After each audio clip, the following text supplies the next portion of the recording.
Bienvenue dans cette nouvelle édition de Crypt Keeper Clap. La sortie de la semaine, c'est Vignan, le nouveau film de Fabrice Duwels. Fabrice Duwels qui avait fait son apparition il y a 3 ans avec Calvaire, véritable joyau du cinéma gore franco-belge, car notre ami Fabrice ne vient pas de France mais bel et bien du pays des frites. Il revient cette semaine avec Vignan. Alors Vignan, ça parle de quoi? Ça parle d'un couple qui ont perdu leur fils pendant le tsunami et qui en retrouvent la trace grâce à une vidéo tournée par une journaliste dans un village dévasté en Birmanie. Ils décident donc d'y aller, pour ça ils font appel à la mafia locale, et au fur et à mesure leur quête va se transformer en un voyage initiatique. Voilà, on vous conseille d'aller le voir évidemment. Au casting on retrouve Rufus Sewell, le héros du cultissime Dark City, et Emmanuel Béard, qu'on ne présente pas, mais qui n'a jamais été aussi bien dans un film depuis fort longtemps. On félicitera aussi au passage Benoît Déby, le chef opérateur du film, qui signe une photo magnifique.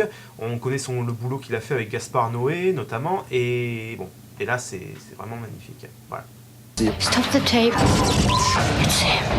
It's my son. Okay, it's been 6 months. It's time we started to adjust to something. To what? We need to look after ourselves. We need help. If you want to find your son, I fix it. Yeah, how much? 1.5 million. So do you think it's possible that Josh could have been traded? People up in the islands are poor. They make do with the only capital they have. Boy, boy, good boy. Mommy, It's not him. me Joshua. No, it's not him. It's not him. You paid for him. Why didn't you take him? It's not my child. What's the difference? They're stealing from us, and they're taking us for a ride. Your wife paid me to continue the search. We don't know who these people are. We're in the middle of fucking nowhere. You can't just give him the fucking money.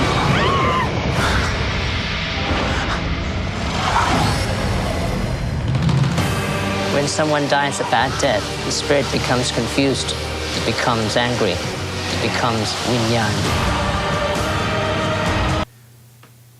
Et pour ceux qui auraient beaucoup aimé Vignan, on vous donne un petit tuyau. Après la sortie de Calvaire, Fabrice Duwels a tenté de mettre en chantier le remake du cultissime Les Révoltés de l'an 2000 de Narciso Ibáñez Serrador. C'est un film qui parle d'un couple qui décide d'aller passer quelques jours de vacances sur une île au large de l'Espagne et qui s'aperçoivent une fois arrivés sur place que tous les adultes ont été tués et que les enfants ont pris le pouvoir. Alors on va pas vous en dire beaucoup plus, mais en gros Vignan et ce film partagent pas mal de points communs. Et donc voilà, donc si vous avez aimé Vignan, allez l'acheter. Alors il a été édité chez Wildside dans la collection Les Introuvables que vous ne pouvez plus trouver que à la Fnac, car en effet Wildside et la Fnac ont signé un contrat d'exclusivité pour cette collection. Autre événement cinématographique important, La Frontière de l'Aube, le nouveau film de Philippe Garrel avec Louis Garrel et Laura Smet. Alors Philippe Garrel, pour en parler un peu, c'est un réalisateur qui fait son apparition au milieu des années 60, qui a été très actif pendant les événements de mai 68, qui a notamment réalisé Le Lit de la Vierge, qui sont considérés comme un des meilleurs documentaires sur l'événement. Et on pourrait considérer qu'historiquement, il a un peu fait le lien entre la nouvelle vague et l'underground new-yorkais, puisqu'il a eu beaucoup d'activités à New York. Il a notamment été le compagnon pendant plusieurs années de Nico, la chanteuse du Velvet Underground. Et c'est un artiste qui en principe a tendance à partir dans des délires esthétiques conceptuels. On pourrait dire que ces films s'entendent plutôt de la vidéo, de l'art conceptuel, parfois plus que du cinéma. Mais parfois, il lui arrive par contre de faire des films où il se concentre vraiment sur les histoires qu'il raconte avec ses acteurs, et à ce niveau-là, il explose tout, parce que pour le jeu d'acteur, il est excellent, pour les images aussi. Alors, La Frontière de l'Aube, ça raconte quoi? Ça raconte l'histoire d'un jeune photographe qui tombe amoureux d'une starlette, en l'occurrence Laura Smet, qui commence à vivre une histoire avec elle, qui finit par la quitter parce qu'elle est mariée avec un réalisateur qui est jamais là, mais qui est quand même présent dans sa vie.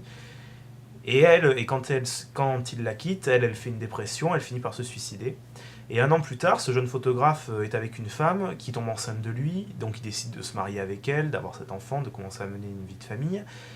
Et le fantôme de cette actrice qu'il a fréquentée il y a 1 an commence à venir le hanter. Et donc il commence à s'interroger sur les choix qu'il devrait faire et tout ça. Donc voilà, c'est magnifique, les images, le noir et blanc est sublime. On pense souvent à Cocteau, notamment sur les effets fantomatiques, quand Laura Smet apparaît en fantôme, c'est des effets à la Cocteau, comme il le faisait à son époque. Et tout est super, tout est sublime, voilà. Allez le voir, c'est tout ce qu'on peut vous dire. Faut pas qu'on dise qu'on s'aime.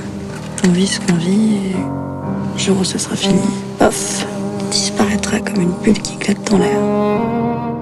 Ton mari, il vient jamais, ton mari? Il est venu une fois depuis qu'on s'est mariés. Il y a 6 mois. Tu sais, je fais souvent des bêtises. François, je sais que tu sais à quel point j'ai besoin de toi. Parce que ça me fait si mal que c'est pas possible que tu me sentes pas. T'as quelqu'un dans ta vie? Pour moi, faire un enfant, c'est comme sauter par la fenêtre, mais du bon côté. C'est une nouvelle vie qui commence. Je voulais te reprendre. T'as vu le tapis? Faut le mettre dans notre chambre. Ça te fait peur? Quoi? Que tout soit facile. Alors la grosse déception du moment, c'est Mirrors, le dernier film du duo Alexandre Aja et Grégory Levasseur. Alors les deux jeunes Frenchies avaient révolutionné le cinéma gore en France en signant Tension. Ensuite ils étaient partis aux États-Unis réaliser La colline à des yeux, remake d'un mauvais film de Wes Craven, disons-le, et ils avaient réussi à en faire un film vraiment bien, un truc de mutant complètement délirant, complètement barré et vraiment bien foutu. Et là, ils reviennent avec Mirrors. Alors, on comprend où ils veulent en venir parce que bon, ils tapent dans un autre genre. Là, c'est un film fantastique, un peu à la asiatique. D'ailleurs, rappelons que c'est le remake, que c'est officiellement la libre adaptation d'un film coréen qui s'appelle Into the Mirrors. Et bon, ça fait bateau, quoi. On a déjà vu ça 10 000 fois dans d'autres films, voilà. Alors, si vous êtes fan du duo, on vous conseillera plutôt d'aller à Virgin et d'acheter Furia, leur premier film, qui sort enfin en DVD. Jusqu'à présent, il était disponible dans une zone 1 introuvable et hyper moche. Et bon, là, édition correcte. Il n'y a pas de bonus, malheureusement, mais bon, le format est respecté, l'image est bien. On y retrouve Marion Cotillard dans un de ses premiers rôles et peut-être son meilleur. Voilà. I need you to run a name for me. He was a night watchman and I replaced him.